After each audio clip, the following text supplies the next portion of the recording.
ಎಲ್ರಿಗೂ ನಮಸ್ಕಾರ. So big ಬಾಸ್ನ ಇವತ್ತಿನ ಎಪಿಸೋಡ್ ಹೇಗಿತ್ತು ಅಂತ ಕಮೆಂಟ್ ಬಾಕ್ಸಲ್ಲಿ ಕಮೆಂಟ್ ಮಾಡಿ. ಆ್ಯಂಡ್ ಇವತ್ತಿನ ಎಪಿಸೋಡ್ ಬಗ್ಗೆ ಒಂದು ಚಿಕ್ಕದ ರಿವ್ಯೂ ನೋಡ್ಕೊಂಬರೋಣ. ಆ್ಯಂಡ್ ಕಿತ್ತಾಟ ಆಯಿತು, ಜಗಳ ಆಯಿತು, ಬೈಗಳಾಯಿತು, ಎಲ್ಲೆಲ್ಲ ಏನೇನು ಮಾತಾಡಬೇಕಾಗಿತ್ತು, ಏನೇನು ಮಾತಾಡಬಾರ್ದಾಗಿತ್ತು, ಎಲ್ಲ ಮಾತುಕತೆ ಆಯಿತು. ಆ್ಯಂಡ್ ಯಾರು ತಪ್ಪು ಯಾರು ಸರಿ ಅನ್ನೋದನ್ನು ಇಲ್ಲಿ ಡಿಸ್ಕಸ್ ಮಾಡೋಣ. ಜೊತೆಗೆ ಕೊನೆಯಲ್ಲಿ ಟಾಸ್ಕು ಅಂತೂ ಇಂತೂ ನಮ್ಮ ಗಿಲ್ಲಿ ಅವರು ವಿನ್ ಆದರು. ಬಟ್ ಇಲ್ಲಿ ಆಶ್ಚರ್ಯ ಪಟ್ಟಿರುವಂಥದ್ದು ಏನು ಅಂತಂದರೆ, ಎಲ್ಲ ಜನಗಳ ಅಥವಾ ನಮಗೂ ಕೂಡ ಒಂದು ಸ್ವಲ್ಪ ಆಶ್ಚರ್ಯ ಆಗಿರುವಂಥದ್ದು, ರಾಶಿಕಾಗೆ ಒಂದು ಕ್ಯಾಪ್ಟನ್ಸಿ ಓಟಕ್ಕೆ ಕಳಿಸಿರೋವಂಥದ್ದು. ಸೊ ಮೀನ್ಸ್ ಗಿಲ್ಲಿ ಆ ಒಂದು ತಪ್ಪೇನು ಮಾಡಿದ್ದ ಆವಾಗ ಒಂದು ಕಬಡ್ಡಿ ಟಾಸ್ಕಲ್ಲಿ, ಸೊ ಅದನ್ನು ಇಲ್ಲಿ ಸರಿಪಡಿಸ್ಕೊಂಡ ಅಂತಲೇ ಹೇಳ್ಬೋದು. ಬಟ್ ಇವಾಗ ಬರ್ತಿರೋಂಥ ಸುದ್ದಿ ನೋಡ್ತಾ ಇದ್ರೆ ಕ್ಯಾಪ್ಟನ್ ಆಗಿ ಇನ್ಯಾರೋ ಆಗಿದ್ದಾರೆ. ಓಕೆ, ಅದ್ರ ಬಗ್ಗೆ ಎಲ್ಲ ಚಿಕ್ಕದಾಗಿ ಮಾತಾಡ್ಕೊಂಡು ಬರೋಣ. ಇವತ್ತು ಸ್ವಲ್ಪ ಫಾಸ್ಟಾಗಿ ರಿವ್ಯೂ ಮಾಡೋಣ, ಬಿಕಾಸ್ ಟೈಮ್ ಇಲ್ಲ, ನನಗೆ ನಿದ್ದೆ ಬರ್ತಾ ಇದೆ, ಬೆಳಿಗ್ಗೆ ಆಫೀಸ್ ಬೇರೆ ಹೋಗಬೇಕು, ಬೆಳಿಗ್ಗೆ 5:30. ಸೊ ಅದಕ್ಕೋಸ್ಕರ ಸ್ವಲ್ಪ ಫಾಸ್ಟಾಗಿ ಹೇಳ್ತೀನಿ ಮೇಜರ್ ಆಗಿರುವಂಥದ್ದು.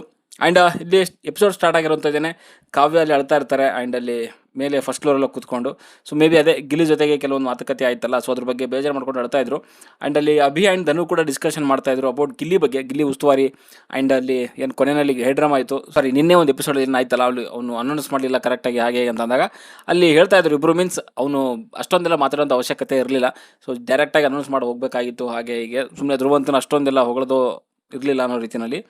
ಸೊ ಏನೂ ಮಾಡೋಕ್ಕಾಗಲ್ಲ, ಇವಾಗ ಅವ್ರವ್ರದ್ದು ಸರಿ ಅಂತ ಅನಿಸುತ್ತೆ. ಆ್ಯಂಡ್ ಗಿಲ್ಲಿ ಮೊದಲಿಂದ ಆ ಥರ ಅಂತ ಗೊತ್ತು ಅವನಿಗೆ, ಒಂದು ಸ್ಟ್ರಾಟಜಿಗಳಿದಾವಲ್ಲ, ಏನೂ ಮಾಡೋಕ್ಕಾಗಲ್ಲ. ಸೊ ಅದನ್ನು ಅವನು ಮಾಡೇ ಮಾಡ್ತಾನೆ, ಏನೂ ಮಾಡ್ಲಿಕ್ಕಾಗಲ್ಲ. ಓಕೆ, ಸೊ ಇದಾದಮೇಲೆ ಅಲ್ಲಿ ರಘು ಅವರು ಹೇಳ್ತಾರೆ, ಸೊ ಜಾನ್ವಿ ಅವರಿಗೆ, ಸೊ ಅಲ್ಲಿ ಅಶ್ವಿನಿ ಅವರು ಇದ್ದರೆ ಕರ್ಕೊಂಡು ಬನ್ನಿ, ಅವ್ರದ್ದು ಯಾವುದೋ ಒಂದು ಪೌಡರ್ ರೂಮ್ ಕ್ಲೀನ್ ಮಾಡೋದಿದೆ, ಸೊ ಅದಕ್ಕೋಸ್ಕರ ಸ್ವಲ್ಪ ಹೇಳಿ ಅಂತ ಹೇಳಿದಾಗ, ಸೊ ಜಾನ್ವಿ ಹೇಳ್ತಾರೆ ನೀವೇ ಹೇಳಿ ಅಂತಂದರೆ, ಹೆಂಗೂ ಹೋಗ್ತಾ ಇದ್ರಲ್ಲ ಸ್ವಲ್ಪ ಹೇಳಿ ಅಂತ ಹೇಳ್ತಾರೆ ರಘು ಅವರು. ಅವಾಗ ಗಿಲ್ಲಿ ಹೇಳ್ತಾನೆ ಹೋಗೋಣ, ಕರ್ಕೊಂಡು ಬಾ ಹೋಗೋಣ ಅನ್ನೋ ರೀತಿಯಲ್ಲಿ ಗಿಲ್ಲಿ ಹೇಳುವಂಥದ್ದು. ಅವ್ರು ಬರಲ್ಲ, ನೀನೇ ಹೋಗ್ಬಿಟ್ಟು ಕರ್ಕೊಂಬ ಅನ್ನೋ ರೀತಿಯಲ್ಲಿ ಗಿಲ್ಲಿ ಹೇಳ್ತಾರೆ. ಹೇಳಿದ್ದಾದ್ಮೇಲೆ ಏನಾಗುತ್ತೆ, ರಘು ಹೊರಗಡೆ ಬರ್ತಾನೆ. ಹೊರಗಡೆ ಬಂದಾದಮೇಲೆ ಅಶ್ವಿನಿ ಎಲ್ಲಪ್ಪ ಅಂತ ಕೇಳೋವಂಥದ್ದು. ಸೊ ಕೇಳಿದ ತಕ್ಷಣ ಧನು ಹೇಳ್ತಾನೆ ಅಲ್ಲಿ ಅಂತ ಕೈ ಮಾಡಿ ತೋರಿಸ್ತಾನೆ. ಅಶ್ವಿನಿ ಬನ್ನಿ, ಅಲ್ಲಿ ಕ್ಲೀನ್ ಮಾಡಿ ಬನ್ನಿ ಅನ್ನೋ ರೀತಿಯಲ್ಲಿ ಕರೀತಾನೆ. ಅವಾಗ ಅಶ್ವಿನಿ ಹೇಳುವಂಥದ್ದು ಏನು ಅಂತ ಕೇಳ್ತಾಳೆ. ಆಮೇಲೆ ಇಲ್ಲಿ ಸ್ಟಾರ್ಟಿಂಗ್ ಕೆಲವೊಂದು ವರ್ಡ್ಸ್ಗಳು, ಸೊ ಅಶ್ವಿನಿ ಹೇಳುವಂಥದ್ದು ಕೇಳಲ್ಲ, ಬಿಕಾಸ್ ಅಶ್ವಿನಿ ಅವ್ರು ಮೈಕ್ ಸರಿಯಾಗಿ ಹಾಕ್ಕೊಂಡಿರಲ್ಲ. ಅದಕ್ಕೋಸ್ಕರನೇ ಇವಾಗ ನೀವು ಆ ಜಿಯೋ ಹಾಟ್ಸ್ಟಾರ್ದು ಏನು ಆ್ಯಪ್ ಇದೆಯಲ್ಲ, ಅದ್ರಲ್ಲಿ ಹೋದರೆ ನಿಮಗೆ ಸಬ್ಟೈಟಲ್ ಹಾಕಿದ್ದಾರೆ, ಅವ್ರು ಏನು ಮಾತಾಡಿದಾರೆ ಅನ್ನೋವಂಥದ್ದು.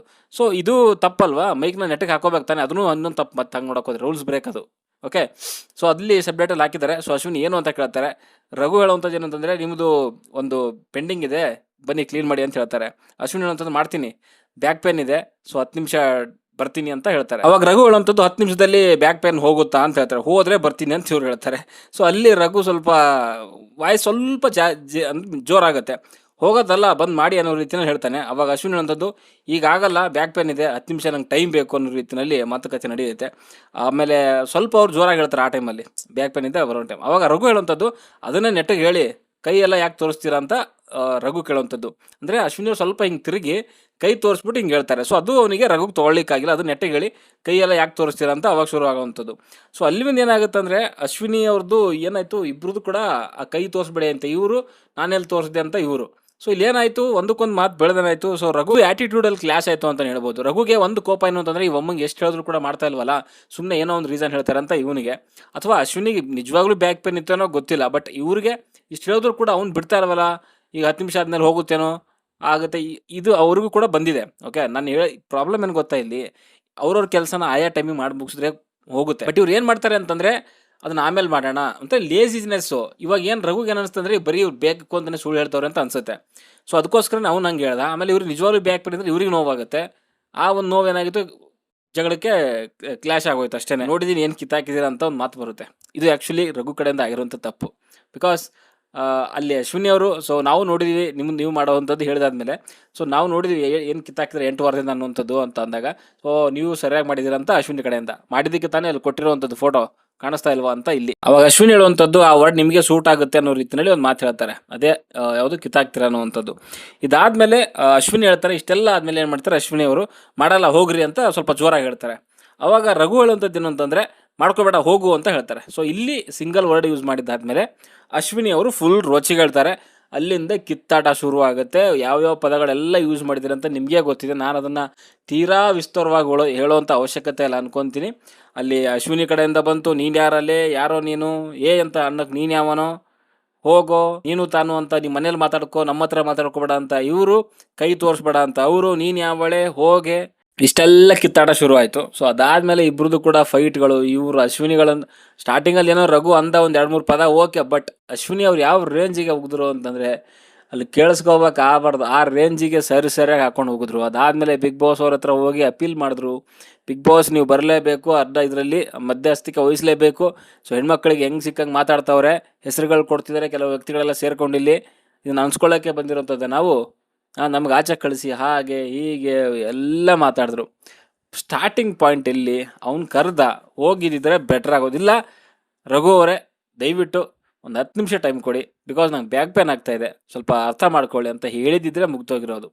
ಅರ್ಥ ಮಾಡ್ಕೊತಿದ್ನೋ ಬಿಡ್ತೀನೋ, ಅರ್ಥ ಮಾಡ್ಕೊಂಡಿಲ್ಲ ಅಂದ್ರೂ ಕೂಡ ಅದಕ್ಕೊಂದು ಕಾರಣ ಇರುತ್ತೆ. ಬಿಕಾಸ್ ಇವ್ರದ್ದು ಪ್ರತಿ ಸಾರಿ ಕೂಡ ಅದೇ ರೀಸನ್ ಅಂತೆ, ಕ್ಲೀನ್ ಮಾಡುವಂತಂದ್ರೆ ಏನಾದರೂ ಒಂದು ರೀಸನ್. ಹಿಂಗೆ ಹೇಳಿದ್ರೆ ಯಾವನು ಕ್ಯಾಪ್ಟನ್ ಆದರೂ ಕೂಡ ಸಹಿಸ್ಕೊಂತಾನೆ. ಅವ್ರು ಕೆಲಸ ವಹಿಸಿದ್ದಾರೆ ಅಂತಂದಮೇಲೆ ಕ್ಲೀನ್ ಮಾಡಬೇಕಲ್ವಾ, ಬೇರೆಯವರೆಲ್ಲ ಮಾಡ್ತಾರೆ ಅಂತಂದಾಗ. ಸೊ ಇವರು ಮಾಡಲ್ಲ ಅಂತಂದ್ರೆ ಹೆಂಗೆ? ಅವ್ನು ಅಲ್ಲೇ ಹೇಳ್ದ ರಘು, ನಿಮ್ಮಿಬ್ಬರದ ಕಣ ಕಿರಿಕಿರಿ ಅಂತ ಹೇಳ್ಬಿಟ್ಟಲ್ರಿ ಗಿಲ್ಲಿ ಹತ್ರ. ಎಷ್ಟು ಸಾರಿ ಅಲ್ಲಿ ಒಳಗಡೆ ಎಲ್ಲ ಬಂದು ಚೀರಾಡಿದ್ರು ಗೊತ್ತಾ ಅವರು. ಅವ್ರಿಗೆ ಅಂದರೆ ಅಶ್ವಿನಿ ಅವ್ರಿಗೆ ಒಂದು ಅಹಂ ಇದೆ, ನಾನು ಅಶ್ವಿನಿ ಗೌಡ, ನಾನು ಹೊರಗಡೆ ಏನು ಇದಿದೆ ಆ ಒಂದು ಸುಪೀರಿಯಾರಿಟಿ ಅವ್ರು ಬಿಗ್ ಬಾಸ್ ಮನೆ ಒಳಗೆ ನಿರೀಕ್ಷೆ ಮಾಡ್ತಿದ್ದಾರೆ. ಆ್ಯಂಡ್ ಬಿಗ್ ಬಾಸ್ಗೆ ಬಂದಿರೋದು ಕೂಡ ಅವರು ಒಂದು ರೀತಿಯಲ್ಲಿ ಬಿಗ್ ಬಾಸನ್ನು ಕೂಡ ಎದುರು ಹಾಕೊಳ್ಳೋ ರೇಂಜಿಗಿದ್ದಾರೆ ಅವರು. ನನಗೆ ಅದೆಲ್ಲ ಆಗಲ್ಲ. ನಾವು ಓಕೆ, ಅವರು ಇದರಲ್ಲಿ ಅವ್ರು ಕರೆಕ್ಟಾಗಿದ್ದಾರೆ, ಒಪ್ಕೊಳ್ಳೋಣ. ಯಾಕಂದರೆ ಇಲ್ಲಿ ಯಾರು ಕೂಡ ಮರ್ಯಾದೆ ಕಳ್ಕೊಂಡು ಹೋಗ್ಲಿಕ್ಕೆ ಬಂದಿಲ್ಲ, ಒಪ್ಕೊಳ್ಳೋಣ. ಬಟ್ ಇವ್ರಿಗೆ ಯಾವ ನನ್ನ ಮಗ ಕೊಟ್ಟಿದ್ದ ಅಧಿಕಾರ ಅವರಿಗೆ ಬೇರೆಯವ್ರ ಮರ್ಯಾದೆ ಕಳೀಲಿಕ್ಕೆ? ಗಿಲ್ಲಿಗೆ ಏನು ಬೇಕಾಗಿದ್ದು ಮಾತಾಡ್ತಾರೆ, ರಕ್ಷಿತಾ ಅಂದ್ರೆ ಬಂದರೆ ಏನು ಬೇಕಾದ್ರೂ ಮಾತಾಡ್ತಾರೆ. ಅವ್ರು ಯಾರ್ಯಾರ ಜೊತೆಗೆ ಕಿತ್ತಾಟ ಆಗಿದೆ ಎಲ್ಲರ ಬಗ್ಗೆನೂ ಮಾತಾಡ್ತಾರಲ್ಲ. ಕಾರ್ಟೂನು ಅಂತಾರೆ, ಹೆಸ್ ಕೆಟಗರಿ ಅಂತಾರೆ. ಇವೆಲ್ಲ ಸರಿನಾಗಿದ್ರೆ ಇವೆಲ್ಲ ತಪ್ಪಲ್ವಾ? ಇವರೊಬ್ಬರಿಗೆ ಮಾನ ಮರ್ಯಾದೆ ಇರೋವಂಥದ್ದು ಹೊರಗಡೆಗೆ, ಬೇರೆಯವ್ರಿಗಿಲ್ವಾ? ಆಮೇಲೆ ವಾರ್ನಿಂಗ್ಗಳು ಕೊಡುವಂಥದ್ದು, ಅಶ್ವಿನಿ ಗೌಡ ಏನು ಅನ್ನೋದನ್ನು ತೋರಿಸ್ತೀನಿ ನಿನಗೆ ಅಂತ. ಆಮೇಲೆ ಇರೋವಂಥ ಕಂಡೀಷನ್ಗಳು ಹೆಣ್ಮಕ್ಳಿಗೆ ಮಾತಾಡಿದಾಗ ನೀವು ಯಾರು ಕೂಡ ಮಾತಾಡಲ್ಲ, ನೀವು ಮಾತಾಡಬೇಕು ನೀವು ಅಂತೆ. ಯಾಕೆ ಮಾತಾಡಬೇಕು? ನೀವು ಯಾಕೆ ಆ ಥರ ನಿರೀಕ್ಷೆ ಪಡ್ತೀರಾ? ನೀವು ಬೇರೆಯವ್ರಿಗೆ ಮಾತಾಡೋ ಟೈಮಲ್ಲಿ ಯಾವನಾದ್ರೂ ಬಂದ ಅವಾಗ ಏನು ಕರೀಲ್ಲ? ಹೆಣ್ಮಕ್ಳು ಗಂಡು ಮಕ್ಕಳಲ್ವಾ? ನೀವು ಮಾತಾಡಿದ್ರೇನ್ರಿ? ಗಿಲ್ಲಿ ಹೊಡೆದಾಗ ಮಾತಾಡಿದ್ರ ನೀವು? ಅಲ್ಲಿಗೆ ಬರ್ತೀನಿ ಇವಾಗ ಪಾಯಿಂಟಿಗೆ ನಾನು. ಅಷ್ಟೆಲ್ಲ ಗಲಾಟೆ ಆಯ್ತಲ್ಲ, ನಿಮಗೆ ಗೊತ್ತಾಗಿಲ್ವ ಅವಾಗ? ಏನು ನಾಟಕಗಳು! ನನಗೆ ಇವಾಗ ಹೇಳ್ತಾ ಇದ್ದೀನಿ, ರಘು ಕಡೆಯಿಂದ 2-3 ಪದಗಳು ಬಂದಿದೆ, ತಪ್ಪಿದೆ. ಬಟ್ ಆ ತಪ್ಪನ್ನ ಅಲ್ಲಿಗೆ ಬಿಟ್ಟಿದ್ರೆ ವೀಕೆಂಡಲ್ಲಿ ರಘುವಿಗೆ ಕ್ಲಾಸ್ ಇತ್ತು. ಬಟ್ ಅದಾದಮೇಲೆ ಮಾಡಿದ್ರು ನೋಡಿ ಇವರು ಹೈ ಡ್ರಾಮಾನ. ಸೊ ಅದಕ್ಕೆ ಇವಾಗ ಅವ್ನು ರಘುದೊಂದು 30% ಇದ್ರೆ 70% ಇವ್ರದಾಯ್ತು ಇವಾಗ. ಅದಾದಮೇಲೆ ಉಪವಾಸ ಸತ್ಯಾಗ್ರಹ ಬೇರೆ, ನಾನು ಊಟ ಮಾಡಲ್ಲ, ಬಿಗ್ ಬಾಸ್ ಅವ್ರು ಏನಾದರೂ ಹೇಳೋ ಉಂಟ ಅಂತ ಅಲ್ಲಿ. ಆಮೇಲೆ ಇನ್ನೊಂದು ಹೇಳ್ತಾರೆ, ಅವ್ರು ಹೇಳಿದ್ರಂತೆ ಬಂದಾಗ ಒಂದು 2 ದಿನ ಆದಮೇಲೆ ಅಶ್ವಿನಿ ಅಂತ ಅನ್ಬಾರ್ದಂತೆ, ಅಶ್ವಿನಿ ಅವರೇ ಅನ್ಬೇಕಂತೆ, ಅಶ್ವಿನಿ ಗೌಡ ಅವರೇ ಅನ್ಬೇಕಂತೆ, ರೆಸ್ಪೆಕ್ಟ್ ಕೊಟ್ಟು ಮಾತಾಡ್ಸ್ಬೇಕು ಅಂತ ಹೇಳಿದ್ರಂತೆ. ಅಶ್ವಿನಿ ಅನ್ನೋದ್ರಲ್ಲಿ ಏನಪ್ಪ ತಪ್ಪಿದೆ? ಖಂಡಿತವಾಗ್ಲೂ ಇದನ್ನು ಜಾಸ್ತಿ ನಾನು ಎಳೆಯೋಕ್ಕೆ ಹೋಗಲ್ಲ. ಅಲ್ಲಿ ಇಬ್ರದ್ದು ಕೂಡ ತಪ್ಪಿದೆ ನನ್ನ ಪ್ರಕಾರ. ಇಬ್ಬರು ಕೂಡ ನನ್ನ ಪ್ರಕಾರ ಬೈಸ್ಕೊತಾರೆ ಇದರಲ್ಲಿ ವೀಕೆಂಡಲ್ಲಿ. ಯಾಕಂದರೆ ರಘು ಕೂಡ ಬೈತಾರೆ, ಏನು ಕಿತ್ತಾಕ್ತಿದ್ರೆ ಅನ್ನೋಂಥದ್ರಾಗಿರ್ಬೋದು. ನಾನು 8 ವರ್ಷದಿಂದ ನೀವೇನು ಮಾಡಿಲ್ಲ, ಸೊ ಅದನ್ನು ನಾನು ಮಾಡಿ ತೋರಿಸಿದ್ದೀನಿ, ಅದಕ್ಕೋಸ್ಕರನೇ ನನಗೆ ಆ ಒಂದು ಫೋಟೋ ಸಿಕ್ಕಿರುವಂಥದ್ದು. ಕಿಚ್ಚನ ಚಪ್ಪಾಳೆ ನನ್ನ ಪ್ರಕಾರ ಇಲ್ಲಿಂದ ನನ್ನ ಪ್ರಕಾರ ಕೊಡಲ್ಲ ಅಂತ ಅನ್ಸುತ್ತೆ. ಯಾಕಂದರೆ ಕಿಚ್ಚನ ಚಪ್ಪಾಳೆ ಅಂತಂದಾಗ ಅದನ್ನು ಯೂಸ್ ಮಾಡ್ಕೊತಿದ್ದಾರೆ. ಗಿಲ್ಲಿನೂ ಒಂದು 2-3 ಸಾರಿ ಹೇಳ್ದ. ಆ್ಯಂಡ್ ಇವಾಗ ರಘುನು ಕೂಡ ಹೇಳಿರೋದ್ರಿಂದ ಅವರಿಗೆ ತಡ್ಕೊಳಕ್ಕೆ ಆಯ್ತಾ ಇಲ್ಲ. ಸೊ ಗಿಲ್ಲಿನೂ ಪ್ರತಿ ಸಾರಿ ಕೂಡ ಅಲ್ಲಿ ನೋಡಿ ಫೋಟೋ ನೋಡಿ ಅದು ಇನ್ಸ್ಪಿರೇಷನ್, ಅದನ್ನು ತೊಗೊಳ್ಳಿ ಅನ್ನೋ ರೀತಿಯ ಸುಮಾರು ಸಾರಿ ಹೇಳಿದ್ದಾನೆ. ಬಟ್ ಅದಾದಮೇಲೆ ರಘುನು ಕೂಡ ಇವಾಗ ಹೇಳಿರೋದ್ರಿಂದ ನನ್ನ ಪ್ರಕಾರ ಇನ್ನು ಮುಂದೆ ಕಿಚ್ಚನ ಚಪ್ಪಾಳೆ ಸಿಗೋವಂಥದ್ದು ಡೌಟು. ಇಲ್ಲಾಂದರೆ ಸ್ಟಾಪ್ ಮಾಡಿಬಿಡೋದೇ ಬೆಟ್ರ್ ಅಂತ ನನಗನ್ಸುತ್ತೆ. ಸೊ ಅದು ಇದರಿಂದ ಸುಮ್ಮನೆ ಈ ಥರದ ಹೇಳ್ಕೊಳ್ಳೋವಂಥ ಜಾಸ್ತಿ ಆಗ್ತಾ ಇದೆ. ಓಕೆ, ಸೊ ಈ ಜಗಳ ಇಲ್ಲಿಗೆ ಬಿಟ್ಬಿಡ್ತೀನಿ, ನಾನು ಜಾಸ್ತಿ ಎಳಿಯೋಕ್ಕೆ ಹೋಗಲ್ಲ. ಸೊ ಇದಾದಮೇಲೆ ಅಲ್ಲಿ ಮಾರ್ನಿಂಗಲ್ಲಿ ಅಭಿಷೇಕ್ ಮತ್ತು ಅಶ್ವಿನಿ ಇಬ್ಬರು ಡಿಸ್ಕಷನು. ಅಗೇನ್ ಅದೇ ಡಿಸ್ಕಷನ್, ಅವ್ರು ಹಂಗಂದ್ರು ಇವ್ರು ಹಂಗಂದ್ರು ನಾವು ಹಂಗಂದ್ವಿ. ಯೂಸ್ಲೆಸ್ ಅಂತ ನನಗನ್ಸುತ್ತೆ. ಅದ್ರ ಬಗ್ಗೆ ಜಾಸ್ತಿ ಮಾತಾಡುವಂಥದ್ದು ಅವಶ್ಯಕತೆ ಇಲ್ಲ. ಆ್ಯಂಡ್ ಇದಾದಮೇಲೆ ಜಾನ್ವಿ ಅವ್ರು ಬಂದು ಅಲ್ಲಿ ರಘು ಹತ್ರ ಹೇಳ್ತಾ ಇದ್ರು, ನೀವು ಬಂದು ಸ್ವಲ್ಪ ಹೇಳಿ ಅವ್ರು ಊಟ ಮಾಡ್ತಾ ಇಲ್ಲ ಹಾಗೆ ಹೀಗೆ, ಜಸ್ಟ್ ಒಂದು ಊಟ ಮಾಡಿ ಅಂತೇಳಿ.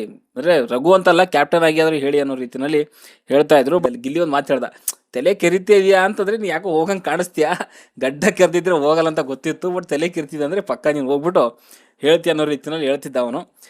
ಗೊತ್ತಿಲ್ಲ, ಕೆಲವು ಟೈಮಲ್ಲಿ ಗಿಲ್ಲಿ ಇಂಥ ಸೀರಿಯಸ್ ಟೈಮಲ್ಲಿ ಕೂಡ ಕಾಮಿಡಿ ಇಷ್ಟ ಅಗತ್ಯ ನಗು ಬರುತ್ತೆ. ಅದಾದಮೇಲೆ ರಕ್ಷಿತಾನು ಕೂಡ ಹೇಳ್ತಾ ಇದ್ಲು, ಆ ಸಿಚುವೇಶನಲ್ಲಿ ರಾಂಗ್ ಇತ್ತು ರಘು ಸರ್, ನೀವು ಹೋಗಿ ಕೇಳಲೇಬೇಕು ಅವ್ರಿಗೆ ಸಾರಿ ಅನ್ನೋ ರೀತಿಯಲ್ಲಿ. ಆ ಥರ ಮಾತಾಡಿದ್ದಕ್ಕೆ 8 ವಾರ ಏನು ಮಾಡಿಲ್ಲ ಹಿಂಗೆ ಅನ್ನೋದಕ್ಕೆ ನೋವಾಗುತ್ತೆ ಅನ್ನೋ ರೀತಿಯಲ್ಲಿ ರಕ್ಷಿತಾ ಕೂಡ ಹೇಳಿದ್ಲು. ಓಕೆ, ಪರವಾಗಿಲ್ಲ, ಪಾಪ ಅವಳಿಗೂ ಏನೋ ಒಂದು ಹೇಳ್ಬೇಕು ಅನ್ನಿಸ್ತು, ಹೇಳಿದ್ಲು ಅಂತಲೇ ಹೇಳ್ಬೋದು. ರಾಶಿಕಾ ಆದರೂ ಆಗಿರ್ಬೋದು, ರಿಷಾ ಆದರೂ ಆಗಿರ್ಬೋದು, ಧ್ರುವಂತೂ ಹೋಗಲಿಲ್ಲ ಗೊತ್ತಾ ನಿಮಗೆ. ಧ್ರುವಂತ್ ಕ್ಲೋಸ್ ಇದ್ದ, ಧ್ರುವಂತೂ ಹೋಗಲಿಲ್ಲ. ಅವನು ಒಂಥರ 2 ತಲೆ ಹಾವಿದ್ದಂಗೆ. ಇವಾಗ ಈ ಕಡೆನೂ ತೊಟ್ಟಲು ತೂಗ್ತಾನೆ, ಆ ಕಡೆನೂ ತೊಟ್ಟಲು ತೂಗ್ತಾನೆ, 2 ಕಡೆ ತೊಟ್ಟಲು ತೂಗ್ತಾನೆ. ಅವ್ನು ಬಲೆ ಕಿಲಡಿ ಆಗ್ಬಿಟ್ಟಾನೆ ಇವಾಗ. ಸುಮಾರು ಜನ, ಕಾವ್ಯ ಕೂಡ ಹೋಗ್ಲಿ, ಎಲ್ಲರೂ ಅದೇ ಹೇಳ್ತಿರೋವಂಥದ್ದು. ಅಲ್ಲ, ಇವರು ಬೇರೆಯವರಿಗೆಲ್ಲ ಮಾತಾಡ್ತಾರೆ. ಸೊ ಅವ್ರಿಗೆ ಇವಾಗ ಮಾತಾಡಿದ ಅವ್ರಿಗೆ ಇವಾಗ ಅನುಭವ ಆಗ್ತಿದೆ ಅನ್ನೋ ರೀತಿಯಲ್ಲಿನೇ. ನಾನು ಹೇಳುವಂಥದ್ದು ಅದೇನೆ. ಓಕೆ, ಇದನ್ನ ಇಲ್ಲಿಗೆ ಬಿಡ್ತೀನಿ ನಾನು. ಸೊ ಇದೆಲ್ಲ ಆದಮೇಲೆ ಟಾಸ್ಕ್ ಕೊಡ್ತಾರೆ, ಪಜಲ್ ಟಾಸ್ಕು, ಸೇತುವೆ ಸವಾಲು ಅಂತ. ಸೊ ಅದರಲ್ಲಿ ತುಂಬ ಚೆನ್ನಾಗಿ ಆಡಿದ್ರು ಎರಡು ತಂಡಗಳು. ಆ್ಯಂಡ್ ಟೀಮ್ ಆಲ್ರೆಡಿ ನಿಮ್ಗೆ ಗೊತ್ತಿದೆ, ನಾನು ಆಲ್ರೆಡಿ ಒಂದು ಎಕ್ಸ್ಪ್ಲೇನ್ ಮಾಡಿದ್ದೆ ಒಂದು ವಿಡಿಯೋದಲ್ಲಿ. ಅಗೇನ್ ಅಲ್ಲಿ ಎರಡು ಟೀಮ್ಗಳಾಗಿ ಕನ್ವರ್ಟ್ ಆಗ್ತವೆ. ಗಿಲ್ಲಿ ತಂಡಕ್ಕೆ ಒಂದು ಎರಡು ಎಡಿಷನ್ ಅಂತಂದರೆ ಧ್ರುವಂತ ಈ ಕಡೆ ಬರ್ತಾನೆ, ಆ್ಯಂಡ್ ರಕ್ಷಿತಾ ಕೂಡ ಈ ಕಡೆ ಬರ್ತಾರೆ. ಆ್ಯಂಡ್ ಇಬ್ಬರು ಕೂಡ ಅಪ್ರೋಚ್ ತುಂಬ ಚೆನ್ನಾಗೇ ಮಾಡಿದ್ರು. ಆ್ಯಂಡ್ ಗಿಲ್ಲಿ ಧನುಷ್ಗೂ ಕೂಡ ಹೋಗಿ ಕೇಳಿದ್ರಂತೆ. ಆ್ಯಂಡ್ ಇಲ್ಲಿ ನಮ್ಮ ಅಶ್ವಿನಿ ಅವ್ರು ಬಂದು ಕಾವ್ಯಗೂ ಕೂಡ ಕೇಳಿದ್ರು, ಆ್ಯಂಡ್ ಧ್ರುವಂತಗೂ ಕೂಡ ಕೇಳಿದ್ರು ಅಂತ ಅನ್ಸುತ್ತೆ. ಆ್ಯಂಡ್ ಮಾಳುಗ್ ಅವ್ರಿಗೆಲ್ಲ ತೊಗೊಂಡ್ರು. ಕಾವ್ಯ ಕೇಳಿದಾಗ ಅವರು ಡೈರೆಕ್ಟಾಗಿ ಹೇಳಿರುವಂಥದ್ದು, ಆಗಲ್ಲ ಮೇಡಮ್ ನಾನು ಆಡೋ ಅನ್ನೋ ರೀತಿಯಲ್ಲಿ. ಆ್ಯಂಡ್ ಇದಾದಮೇಲೆ ಟೀಮ್ ಅಂತ ಬಂದಾಗ ಅಲ್ಲಿ ಅಶ್ವಿನಿ ಕಡೆಗೆ ರಘು, ಆ್ಯಂಡ್ ನಮ್ಮ ಗಿಲ್ಲಿ ಕಡೆಗೆ ಸೂರಜ್, ರಘು, ಧ್ರುವ್, ರಾಶಿಕಾ ಆ್ಯಂಡ್ ರಕ್ಷಿತಾ. ಸೊ ಈ ಒಂದು 5 ಜನ ಇರ್ತಾರೆ, ಇನ್ಕ್ಲೂಡಿಂಗ್ ಗಿಲ್ಲಿ ಸೇರಿದ್ರೆ 6 ಜನ. ಆ್ಯಂಡ್ ಇಲ್ಲಿ ನಮ್ಮ ಯಾರು ಆ್ಯಂಡ್ ಇನ್ನು ಅಶ್ವಿನಿ ಕಡೆಗೆ ಅಂತ ಬಂದರೆ ಜಾನ್ವಿ ಇರ್ತಾರೆ, ರಿಷಾ, ಅಭಿ, ಧನುಷ್ ಆ್ಯಂಡ್ ಮಾಳು ಇರ್ತಾರೆ.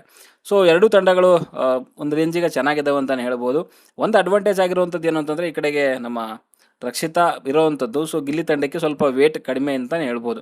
ಬಟ್ ಇಲ್ಲಿ ಆ ಪಜಲ್ ಒಂದು ಬಿಲ್ಲೆಗಳನ್ನ ತೊಗೊಂಡು ಬರೋದ್ರಲ್ಲಿ ಸೊ ಇಲ್ಲಿ ಅಶ್ವಿನಿ ತಂಡನೇ ಬೇಗ ತೊಗೊಂಡು ಬಂತು. ಬಟ್ ಅಲ್ಲಿ ಜೋಡಿಸೋವಂಥ ಇದರಲ್ಲಿ ಅಲ್ಲೆಲ್ಲೋ ಲೇಟ್ ಮಾಡಿರೋವಂಥದ್ದು ಅಶ್ವಿನಿನೇ. ಅವ್ರು ಆಡೋ ರೀತಿ ನೋಡ್ತಾ ಇದ್ರೆ ಎಲ್ಲೋ ಇಂಟ್ರೆಸ್ಟೇ ಇಲ್ಲ ಅನ್ನೋ ರೇಂಜಿಗೆ ಆಡ್ತಿದ್ರು ಅವರು. ಸೊ ಅಂದರೆ ಸುಮ್ಮನೆ ಒಂದು ಸಮಾಧಾನವಾಗಿ ಫುಲ್ ಲೇಜಿ ರೀತಿಯಲ್ಲಿ ಆಡ್ತಾಯಿದ್ರು. ಬಟ್ ಗಿಲ್ಲಿ ಒಂದು ಟ್ರೈ ಮಾಡ್ದ, ತುಂಬ ಚೆನ್ನಾಗಿ ಆಡ್ದ. ಸ್ಟಾರ್ಟಿಂಗಲ್ಲಿ ಸ್ವಲ್ಪ ಎಲ್ಲೆಲ್ಲೋ ಸ್ಟ್ರಕ್ ಆದರೂ ಕೂಡ ಬಟ್ ಸಖತ್ತಾಗಿ ಆಡ್ದ ಅಂತಲೇ ಹೇಳ್ಬೋದು. ಜೋಡಿಸ್ಬಿಟ್ಟು ಸೊ 3 ಬಾಲ್ಗಳನ್ನ ತೊಗೊಂಡೋಗಿ ಕೊನೆಗೆ ಅಲ್ಲಿ ಹಾಕ್ಬಿಟ್ಟ. ಸೊ ಅಂತೂ ಇಂತೂ ವಿನ್ ಆಗಿಬಿಟ್ಟ ಅಂತಲೇ ಹೇಳ್ತೀನಿ. ಆ್ಯಂಡ್ ಇಲ್ಲಿ ಅಶ್ವಿನಿ ಹೇಳುವಂಥದ್ದು ಅದೇ, ನಾನು ನಿಧಾನಕ್ಕೆ ಆಡೋಣ ಅಂತ ಇದು ಮಾಡಿದೆ ಅನ್ನೋ ರೀತಿಯಲ್ಲಿ. ಏನೇ ಆಗಲಿ ಏನೇ ಬಿಡಲಿ, ಒಟ್ಟಿನಲ್ಲಿ ಗಿಲ್ಲಿ ವಿನ್ ಆದ. ಆ್ಯಂಡ್ ಗಿಲ್ಲಿ ವಿನ್ ಆದಮೇಲೆ ಇದು ನನ್ನ ಗೆಲುವಲ್ಲ ತಂಡದ ಗೆಲುವು ಅಂತ ಹೇಳ್ದ. ಗೆಲ್ಲೋದನ್ನೇ ಗೆದ್ಬಿಟ್ಟ. ಇನ್ನು ಕ್ಯಾಪ್ಟನ್ಸಿ ಕಂಟೆಂಡರ್ ಇದಕ್ಕೆ ಯಾರನ್ನ ಕಳಿಸ್ತಾನೆ ಅನ್ನೋ ಒಂದು ಚರ್ಚೆ ನಡೀತು. ಬಿಕಾಸ್ ಅಲ್ಲಿ ರಾಶಿಕಾ ಕಂಡ್ರೆ ಆಡಲ್ಲ, ಬಟ್ ರಾಶಿಕಾ ತುಂಬ ಚೆನ್ನಾಗಿ ಆಡಿದ್ದಾರೆ. ಆ್ಯಂಡ್ ಅಲ್ಲಿ ಯಾರೋ ರಿಷಾ ಕೂಡ ಹೇಳ್ತಾ ಇದ್ರು, ಮೀನ್ಸ್ ನಿನ್ನಂತೂ ಅವ್ನು ಮಾಡೋದು ಡೌಟು ಅನ್ನೋ ರೀತಿಯಲ್ಲಿ. ಬಟ್ ಅಲ್ಲಿ ರಾಶಿಕಾ ಕೂಡ ಅಷ್ಟೇ, ಅವನೇನು ನಿರೀಕ್ಷೆ ಇಟ್ಕೊಂಡಿರಲಿಲ್ಲ. ರಾಶಿಕಾ ಕೊಟ್ಟರೆ ಕೊಡಲಿ ಬಿಟ್ಟರೆ ಬಿಡಲಿ ಕೇಳೋವಂಥದ್ದಿಲ್ವಲ್ಲ. ಸೊ ಅದಕ್ಕೋಸ್ಕರ ಅಲ್ಲಿ ರಾಶಿಕಾ ಕೂಡ ತಲೆ ಕೆಡಿಸ್ಕೊಂಡಿರಲಿಲ್ಲ. ಆಮೇಲೆ ಹೊರಗಡೆಗೆ ಅಲ್ಲಿ ಮಾತಾಡ್ತಾ ಇದ್ರು, ಅವಿ ಹೇಳ್ತಾ ಇದ್ದ ರಾಶಿಕಾಗಂತೂ ಅವ್ನು ಕೊಡಲ್ಲ ಅಂತ ಅನ್ನೋ ರೀತಿಯಲ್ಲಿ ಅವ್ನು ಹೇಳ್ತಿದ್ದ. ಜಾನ್ವಿ ಹೇಳಿದ್ರು ಅವನಿಗೆ ರಾಶಿಕಾ ಕೊಡೋದು ಡೌಟು, ಬಟ್ ಆದರೂ ಕೂಡ ಒಂದು ಸಾರಿ ಸ್ಟೂಡೆಂಟ್ ಆಫ್ ದಿ ವೀಕ್ ಅವನಿಂದನೇ ಹೋಗಿರೋದ್ರಿಂದ ಸೊ ಅದು ಕೊಟ್ಟರೆ ಚೆನ್ನಾಗಿರುತ್ತೆ ಅನ್ನೋ ರೀತಿಯಲ್ಲಿ ಜಾನ್ವಿ ಹೇಳಿದ್ಲು. ಬಟ್ ಜಾನ್ವಿ ಹೇಳಿದಿರೋ ರೀತಿಯಲ್ಲಿನೇ ಗಿಲ್ಲಿ ರಾಶಿಕಾಗೆ ಕೊಡ್ತಾನೆ. ಆ್ಯಂಡ್ ಇದ್ರ ಬಗ್ಗೆ ಏನೋ ಒಂದು ವಿಚಾರ ಕೇಳಿದೆ, ಕಾವ್ಯ ಏನೋ ಸಿಕ್ಕಾಪಟ್ಟೆ ಬೇಜಾರು ಮಾಡ್ಕೊಂಡಿದ್ದಾರಂತೆ. ಗೊತ್ತಿಲ್ಲ ಅದೇನಂತ, ಬಿಕಾಸ್ ಅವ್ರಿಗೆ ಕೊಡಬಾರ್ದು ಅನ್ನೋ ರೀತಿಯಲ್ಲಿ ಇತ್ತು ಅಂತ ಅನ್ಸುತ್ತೆ. ಸೊ ಒಟ್ಟಾರೆ ಗಿಲ್ಲಿ ರಾಶಿಕಾ ಕೊಡ್ತಾನೆ. ಆ್ಯಂಡ್ ಕೊಟ್ಟಿರುವಂಥ ರೀಸನ್ಗಳೇನು ಅಂತಂದರೆ, ಒಂದು 3 ಟಾಸ್ಕ್ ಕೂಡ ತುಂಬ ಚೆನ್ನಾಗಿ ಆಡಿದ್ದಾಳೆ. ಜೊತೆಗೆ ಆ ಒಂದು ಹಳೆ ಒಂದು ಕಬಡ್ಡಿ ಟಾಸ್ಕಲ್ಲಿ ಸೊ ಮಿಸ್ಅಂಡರ್ಸ್ಟ್ಯಾಂಡ್ ಮಾಡಿಕೊಂಡು ನಾನು ಅವರಿಗೆ ಸ್ಟೂಡೆಂಟ್ ಆಫ್ ದಿ ವೀಕ್ ಆಗೋದನ್ನು ತಪ್ಪಿಸಿದ್ದೆ. ಬಟ್ ಅದನ್ನು ಯಾವುದು ತಲೆ ಇಟ್ಕೊಳ್ಳದೆ ತುಂಬ ಚೆನ್ನಾಗಿ ಆಡಿದ್ದಾಳೆ. ಸೊ ಅದಕ್ಕೋಸ್ಕರ ಅವರಿಗೆ ಒಂದು ಕ್ಯಾಪ್ಟನ್ಸಿ ಇದ್ರ ಆಗಲಿಕ್ಕೆ ಅವಕಾಶ ಕೊಡ್ತೀನಿ ಅಂತ ಹೇಳಿದ್ರು. ಅಲ್ಲಿಗೆ ಈ ವಾರದ ಒಂದು 3 ಟಾಸ್ಕ್ಗಳು ಮುಗೀತು ಅಂತ ಹೇಳ್ತಾರೆ. ಸೊ ಅವಾಗ ಗಿಲ್ಲಿ ಹೇಳುವಂಥದ್ದು, ಏನು ತಪ್ಪು ಮಾಡ್ಬಿಟ್ಟು ಅನ್ನೋ ರೀತಿಯಲ್ಲಿ ಆಯಿತು ಅವನಿಗೆ. ಬಟ್ ಇದ್ರ ಜೊತೆಗೆ ಅಲ್ಲಿ 3 ಜನ ಒಂದು ಸ್ಪರ್ಧಿಗಳು ಸೊ ಕ್ಯಾಪ್ಟನ್ಸಿ ಒಂದು ಕಂಟೆಂಡರ್ ಆಗಿ ಆಯ್ಕೆ ಆಗ್ತಾರೆ. ಅಭಿಷೇಕ್, ಧ್ರುವಂತ್ ಆ್ಯಂಡ್ ರಾಶಿಕಾ. ಜೊತೆಗೆ ಒಂದು ತಂಡ 2 ಪಂದ್ಯ ಗೆದ್ದಿದ್ದಕ್ಕೆ ಸೊ ಈ ವಾರದ ಟಾಸ್ಕು ಇಲ್ಲಿ ಅಶ್ವಿನಿ ತಂಡ ಗೆದ್ದಿದ್ದಕ್ಕೆ ಅವ್ರನ್ನು ಕೂಡ ಡೈರೆಕ್ಟಾಗಿ ಒಂದು ಕ್ಯಾಪ್ಟನ್ಸಿ ಆಟಕ್ಕೆ ಕೂರಿಸ್ತಾರೆ. ಬಟ್ ಇಲ್ಲಿ ಒಂದು ಟ್ವಿಸ್ಟ್ ಇರೋದೇನು ಅಂತಂದರೆ, ಅಶ್ವಿನಿ ಅವರು ಡೈರೆಕ್ಟಾಗಿ ಕ್ಯಾಪ್ಟನ್ಸಿ ಆಟ ಆಡ್ತಾರೆ. ಬಟ್ ಇವರು ಕ್ಯಾಪ್ಟನ್ಸಿ ಕಂಟೆಂಡರಾಗಿ ಯಾರು ಆಯ್ಕೆ ಆಗಿದ್ರಲ್ಲ 3 ಜನ, ಸೊ ಈ 3 ಜನರಲ್ಲಿ ಒಬ್ಬರು ಮಾತ್ರ ಹೋಗಿ ಅಲ್ಲಿ ಅಶ್ವಿನಿ ಜೊತೆಗೆ ಆಡ್ತಾರಂತೆ. ಇದು ಯಾವ ರೀತಿನಂತ ನಂಗೆ ಅರ್ಥ ಆಗ್ತಿಲ್ಲ. ಆಮೇಲೆ ಇವಾಗ ಬರ್ತಿರುವಂಥ ಅಪ್ಡೇಟ್ ಪ್ರಕಾರ ಏನು ಅಂತಂದರೆ, ಅಭಿಷೇಕ್ ಅವರು ವರ್ಸಸ್ ಅಶ್ವಿನಿ ಅವ್ರದ್ದು ಕ್ಯಾಪ್ಟನ್ಸಿ ಟಾಸ್ಕ್ ಆಡಿದಾರಂತೆ. ಇವ್ರನ್ನ ಹೆಂಗೆ ಆಯ್ಕೆ ಮಾಡಿದ್ದಾರೆ ಅಂತಂದರೆ, ಒಳಗಡೆ ಇರುವಂಥ ಕಂಟೆಸ್ಟೆಂಟ್ಗಳ ಒಂದು ಬಹುಮತದ ಮೇರೆಗೆ ಆಯ್ಕೆ ಮಾಡಿರುವಂಥದ್ದು. 3 ಜನರಲ್ಲಿ ಯಾರು ಅಶ್ವಿನಿ ಜೊತೆ ಆಟ ಆಡಬೇಕು ಅಂತಂದಾಗ ಸೊ ಅಲ್ಲಿ ಚೂಸ್ ಮಾಡಿರುವಂಥದ್ದು ಮ್ಯಾಕ್ಸಿಮಮ್ ಜನ. ಸೊ ಅಲ್ಲಿ ಅಭಿನ ಚೂಸ್ ಮಾಡಿದಾರಂತೆ. ಅದ್ಯಾವ ಆಧಾರದ ಮೇಲೆ ಸುಮ್ಮನೆ ಅವ್ರು ಚೂಸ್ ಮಾಡ್ತಾರಪ್ಪ, ಅಷ್ಟೊಂದೆಲ್ಲ ಟಾಸ್ಕ್ ಆಡಿ ಮಣ್ಣಾಡಿ ಅಲ್ಲ. ಇವ್ರು ಏನು ಬೇಜಾರಪ್ಪ. ಅವ್ರಿಗೆ ಒಬ್ರು ಕಂಡ್ರೆ ಒಬ್ರಿಗೆ ಆಗಲ್ಲ, ಇನ್ನು ಯಾಕಾರ ಆಡಿಸ್ಬೇಕು? ಅಲ್ಲಿ ರಾಶಿಕಾಗಿ ಏನು ಸಿಕ್ತು, ಧ್ರುವಂತಿಗೆ ಏನು ಸಿಕ್ತು ಅಷ್ಟು ಕಷ್ಟಪಟ್ಟು ಆಡಿದಕ್ಕೂ? ಇವ್ನು ಇವನು ಸುಮಾರು 8 ವಾರದಿಂದ ಸುಮ್ಮನೆ ಓತ್ಲ ಹೊಡ್ಕೊಂಡು ಬಂದವಂಥವನಿಗೆ ಕ್ಯಾಪ್ಟನ್ಶಿಪ್ ಕೊಟ್ಟಿದ್ದಾರೆ. ರಾಶಿಕಾ ನೋಡಿ, ಪ್ರತಿ ಟೈಮಲ್ಲೂ ಕೂಡ ಏನಾದರೂ ಒಂದು ಆಗುತ್ತೆ. ಮೋಸ್ಟ್ ಅನ್ಲೆಕ್ಕಿ ಫೆಲೋ ಅಂತಂದರೆ ಅದು ರಾಶಿಕಾನೇ. ಪ್ರತಿ ವಾರದಲ್ಲೂ ಯಾವಾಗ ಟಾಸ್ಕ್ ಇರುತ್ತೆ ಏನೋ ಅಂತ ಬಂದಾಗ ಎಲ್ಲ ಚೆನ್ನಾಗಿ ಆಡಿರ್ತಾಳೆ. ಬಟ್ ಇವಾಗ ನೋಡಿ ಹಿಂಗಾಯಿತು. ಅವಳಿಗಿಲ್ಲ ಬಹುಮತ ಬಂದಿಲ್ಲ, ಯಾರು ಅಭಿಗೆ ಬಂದಿದೆ.